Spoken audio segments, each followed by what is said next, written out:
Olá pessoal, de volta aqui com o Semicast. É Ricardo, tudo bom? Tudo bom, Carlinhos? Ricardo, essa semana a gente ficou às voltas com uma delação, quer dizer, é um loop eterno, né, esse negócio. A delação de uma pessoa que estava presa, quer dizer, Mauro Cid, que é um membro proeminente do Exército, foi assessor direto do presidente Jair Bolsonaro, foi preso, né, por conta daquela questão das joias, e aí preso ele fez uma delação.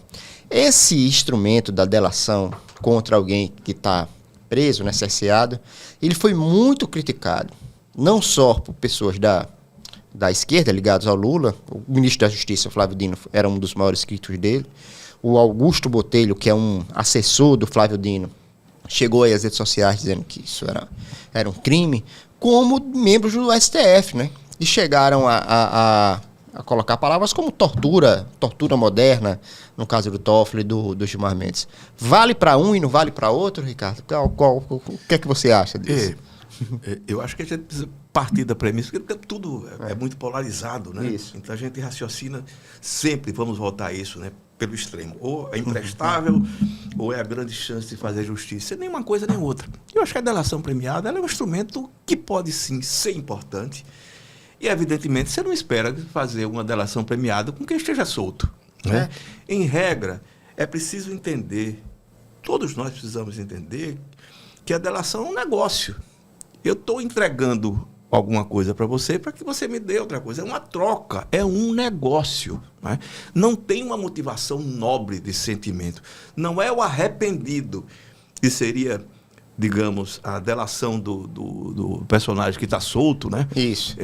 Não, eu quero confessar porque eu participei disso, minha consciência. Não tem movimento de consciência. É um negócio. Eu me vejo encurralado, as provas vão crescendo contra mim. Eu acho que é o que aconteceu no caso do Mauro Cid, né? Isso. Enfim, o Mauro Cid, eu entendo a prisão do Mauro Cid como alguém extremamente importante. Sim. Para atuar e evitar que a investigação avançasse. Né? Se ele tivesse solto ali, apareceu o pai dele, né? Uma série de personagens. O que a gente não pode esperar é que a delação seja um fim em si. Ela não deve ser, ela é um instrumento, é um meio para que você avance na investigação e encontre um caminho que você possa chegar efetivamente a um resultado mais próximo da verdade. É verdade. Vai ser sempre relativo. A delação, inclusive, tem que ser comprovada, né? Tudo que ele disser então, tem que ser comprovado. Tudo que se disser precisa ser comprovado. É um escambo, sendo objetivo, né? É um escambo. Eu lhe dou isso, você me dá aquilo. O que está em jogo, a gente não sabe o que é que se prometeu a ele, né? Porque uma delação, ela passa por vários processos. Ela passa pela polícia, passa pelo Ministério Público e passa pelo Judiciário. Agora, evidentemente, você manter alguém 6 meses preso, 1 ano preso, se a gente vai lembrar a história da Lava Jato, você não pode fazer como o Toffoli fez agora, eu acho que no mínimo um exagero, jogar tudo no lixo. Não pode, a teoria da árvore, dos frutos envenenados, né? Não existiu, né? Não existiu, não. Existiu. Você tem ali delações importantes de doleiro, né? De gente de marginal comum, criminoso comum atuando ali e, de fato, tinha matéria-prima para se fazer na Lava Jato. Já tratamos disso aqui, né? Uma investigação séria. Quando ficou evidente, e isso ficou, que o Dallagnol e o Moro, né, esses personagens da República de Curitiba queriam era tirar o Lula do jogo político, aí, evidentemente, você não pode permitir que o Estado, eles são o Estado, né? O Ministério Público, o Judiciário, a polícia, essas instituições, elas são o Estado brasileiro atuando. Se façam uma ação tão rasteira quanto eles fizeram. Eu continuo crendo que o Lula, evidentemente, aquela história de Petrobras, não é só Petrobras, não. Gente, onde tem empreiteira, no mundo todo, na China, você tem denúncia de empreiteira. Isso. Só que o caminho lá que eles encontraram para punir os empreiteiros é outro, né? E, enfim, eu não acho que a gente deve importar de canto nenhum, né? Essa teoria da árvore dos frutos envenenados é americana, né? Isso. Também, né? Por que a gente tem que importar tudo que a justiça americana faz? E outra coisa, se a gente importasse o que existe de bom lá, por exemplo, a história da celeridade, né? Celeridade em pequenos casos. Caso você tem um acidente de trânsito, você resolve ali na hora. O cara vai lá, sai, bateu e tal, a audiência e para resolve, o juiz petando, preciso, você vai pagar isso, acabou. Resolve dessa forma, um casal se separando. Essa celeridade a gente deveria, sim, importar, que isso, claro, não pode penalizar aquilo que é justo. Mas acho que a delação pode ser feita, há caminhos para fazer, acho que, até porque, pelo que a gente já conhece hoje, né? E o Brasil pode ganhar com isso, sim, né? Principalmente os crimes de colarinho branco, né?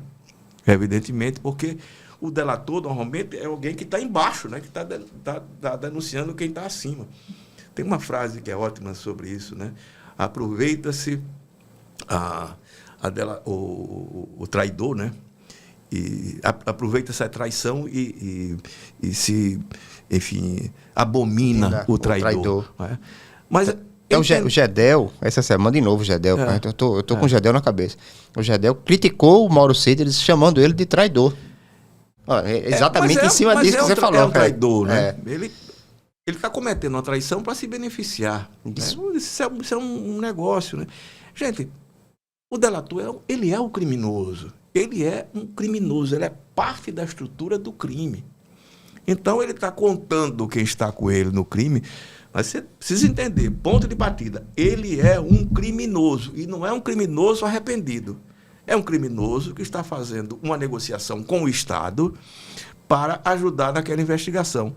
O que não significa que a palavra dele seja a última e definitiva. Sim, esse é um caminho, é um caminho para que você chegue ao mais próximo da verdade. O mais próximo, repito, porque a verdade, essa é mais complicada de se chegar, né? Mas dizia, o Montaigne tem uma frase muito legal sobre isso. A verdade só tem uma, né? E é difícil demais. E a mentira tem muitas faces. O problema é você identificar todas as faces da mentira é impossível, né? Mas não deixa de ser irônico, e aí eu vou para um outro termo seu, que é a hermenêutica, né? Não deixa de ser irônico que pessoas que criticavam a delação, mas criticavam mesmo. Esse é um julgamento político, né? Exato. A gente sempre vai cair no julgamento político, e aí é que está. E o judiciário brasileiro está tão contaminado, de forma geral, né, pela política, principalmente os tribunais.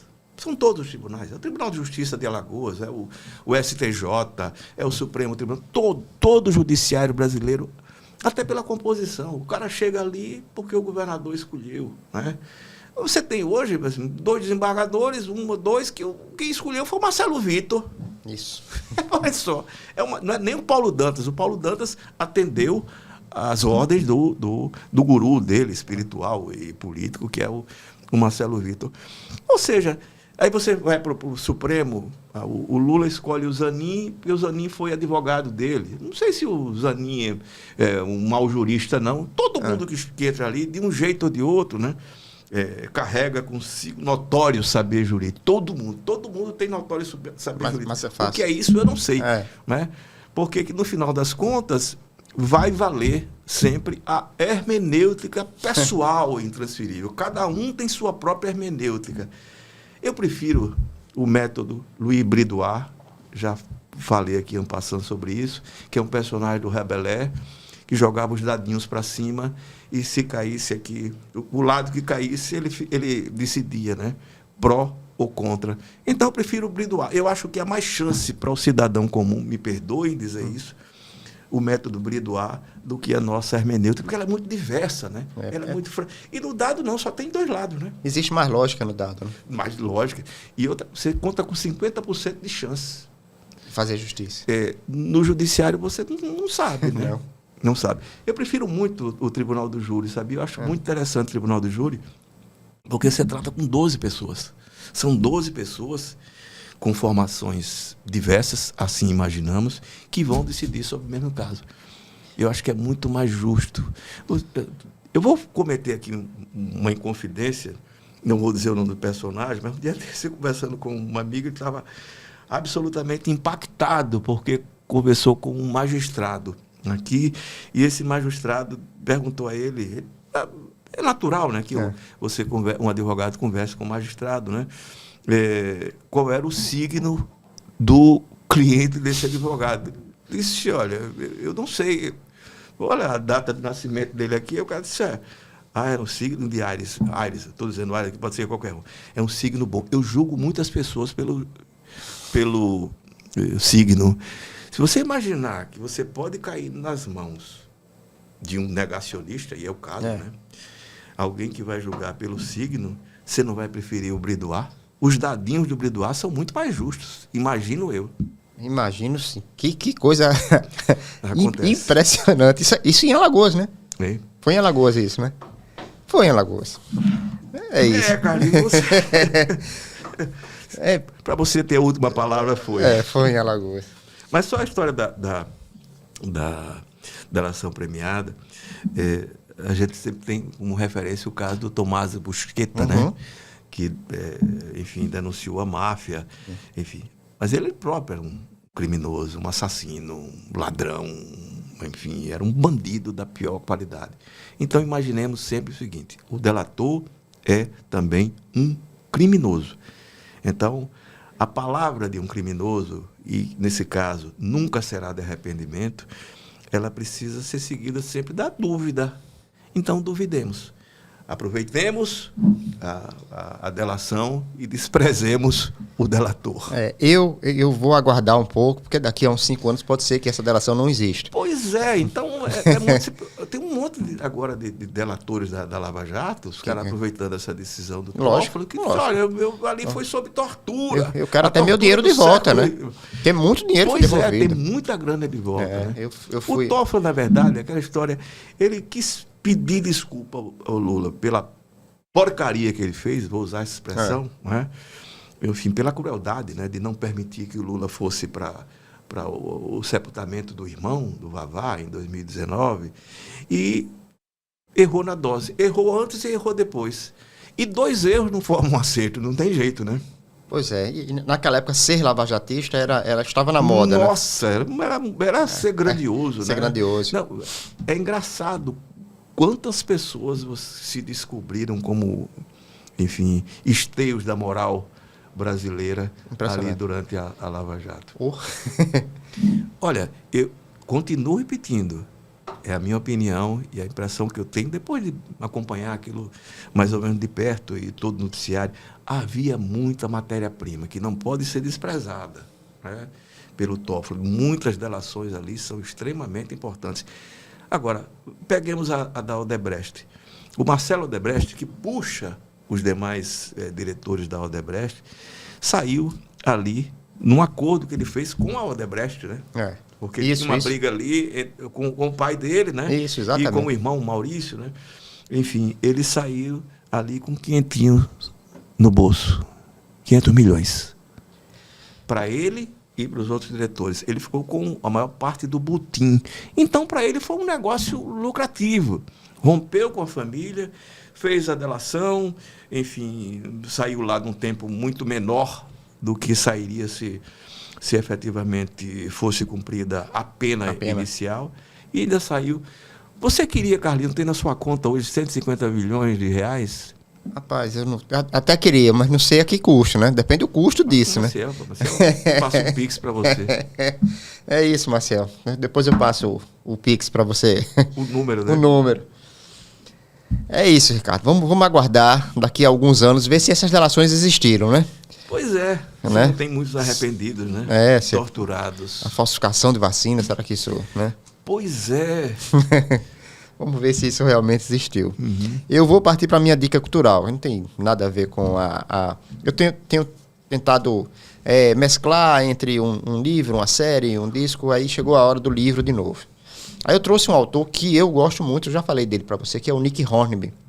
É um autor inglês, eu trouxe outro livro dele. Mas esse é um livro que, afetivamente, ele é muito importante para mim. Porque, assim, um livro... A gente tem essas afeições a determinados livros. E esse livro se chama Febre de Bola. O Nick Hornby é um inglês, torcedor do Arsenal. E nesse livro, vários autores de outros países e brasileiros já fizeram crônicas fazendo alegorias com futebol e a vida, né? E esse livro é um livro autobiográfico do Nick Hornby, onde ele fala do Arsenal ao longo de 30 anos, ele como torcedor do Arsenal, sempre fazendo uma crítica de um jogo do Arsenal, com um fato que esteja acontecendo naquele momento. Inclusive tem dá um spoiler, fato histórico, né? Um fato histórico. Ele fala do Pelé. Tem um dos capítulos que ele fala do Pelé. Quem é esse cara? Nick Hornby. Pelé. Não, quem é Pelé? Pelé, o segundo maior artilheiro da seleção brasileira. Que coisa absurda. É uma bobagem, né? É uma bobagem. Ele falando do encantamento que a seleção brasileira de 1970 fez com a Inglaterra, com o Reino Unido e como mais. O Nick Hornby disse que era outro esporte para ele. É muito bonito o artigo sobre o Pelé. Então ele fala sobre isso, fala inclusive sobre o massacre de Hinsbury, e ele sempre puxando para um jogo do time dele, de coração, o Arsenal, ou da seleção inglesa, para um fato que está acontecendo. Esse livro está na Amazon, R$19,90, preço sensacional. O livro não é muito, muito grosso.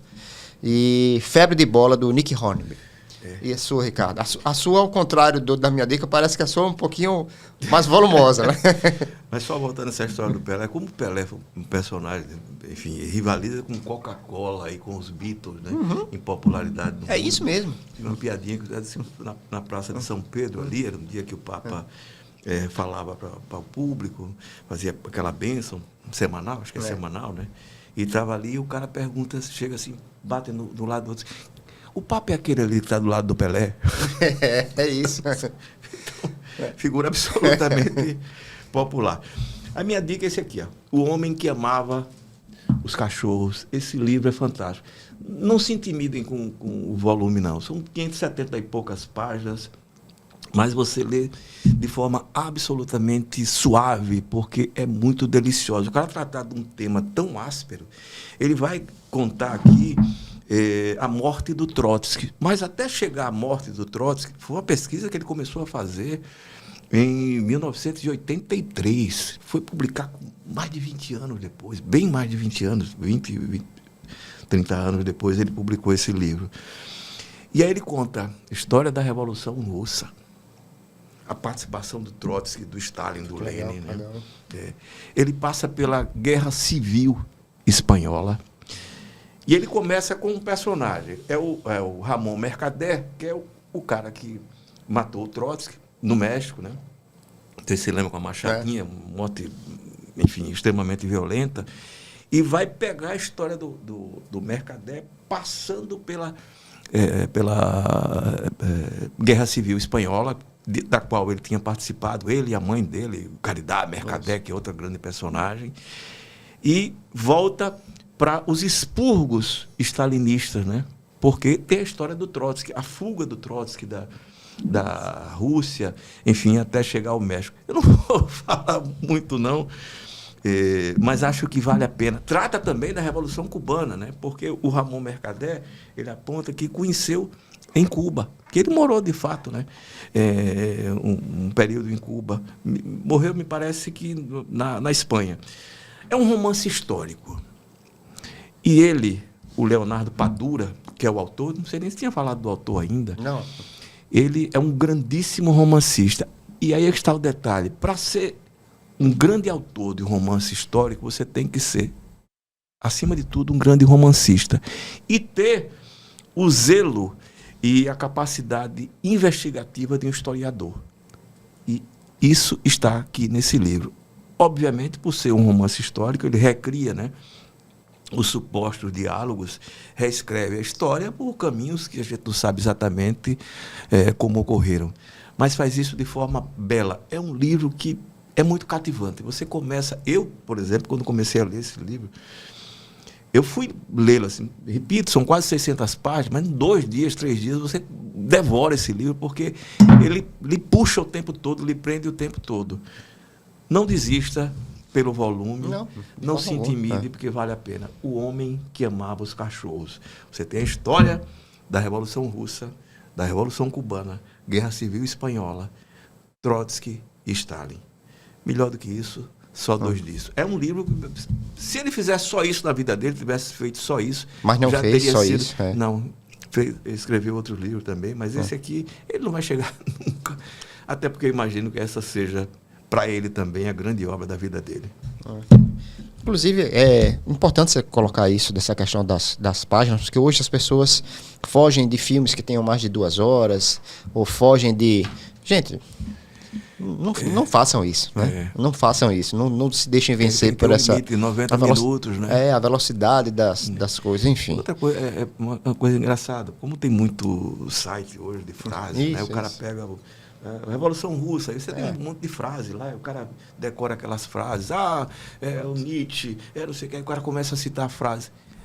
Ler esses autores é o mais importante, porque entendê-los é o que faz a essência, né? A formação de um indivíduo, não é aprender frases, né? Aliás, o Kant dizia uma frase maravilhosa, ele dizia que o filósofo não ensinava verdades a ninguém, ensinava dúvidas. E é isso. Sempre duvide, sempre duvide. Volto a repetir, inclusive de mim. É isso, Ricardo. Obrigado, então. Na próxima semana a gente volta. Um grande abraço, pessoal.